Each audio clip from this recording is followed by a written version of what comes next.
দলের নেতাকর্মীদের সতর্ক থাকার আহ্বান জানিয়েছেন বিএনপির মহাসচিব মির্জা ফখরুল ইসলাম আলমগীর।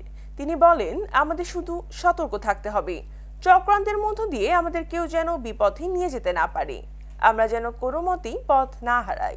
আন্তর্জাতিক গণতন্ত্র দিবস উপলক্ষে আয়োজিত গণতন্ত্রের সংগ্রামে বীর শহীদদের স্মরণে সভা অনুষ্ঠানে এ কথাগুলো বলেন মির্জা ফখরুল। গেল শনিবার বিকেলে ঢাকায় কেন্দ্রীয় শহীদ মিনারে এই অনুষ্ঠানের আয়োজন করা হয়। আন্তর্জাতিক গণতন্ত্র দিবস এবং ছাত্র জনতার অভ্যুত্থানে ও বিগত 17 বছর স্বৈরাচারের বিরুদ্ধে গণ আন্দোলনে নিহত ব্যক্তিদের স্মৃতির প্রতি শ্রদ্ধা জানাতে 2 দিনের কর্মসূচি ঘোষণা করেছে বিএনপি।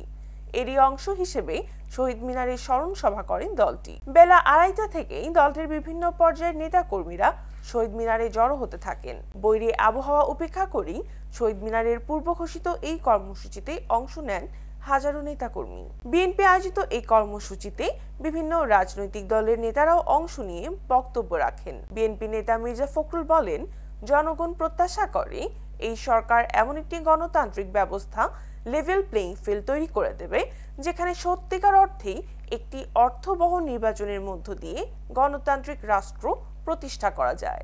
বিএনপির প্রচার সম্পাদক সুলতান সালাউদ্দিনের সঞ্চালনায় স্মরণ সভায় অন্যদের মধ্যে বক্তব্য রাখেন বিপ্লবী ওয়ার্কার্স পার্টির সাধারণ সম্পাদক সাইফুল হক, বাংলাদেশ জাতীয় পার্টির চেয়ারম্যান আন্দালিব রহমান পার্থ, 12 দলীয় জোটের নেতা সৈয়দ এহসানুল হুদা, গণ অধিকার পরিষদের সভাপতি নুরুল হক নূর ও জাতীয়তাবাদী গণতান্ত্রিক আন্দোলন এনডিএম এর চেয়ারম্যান ববি হাজ্জাজ।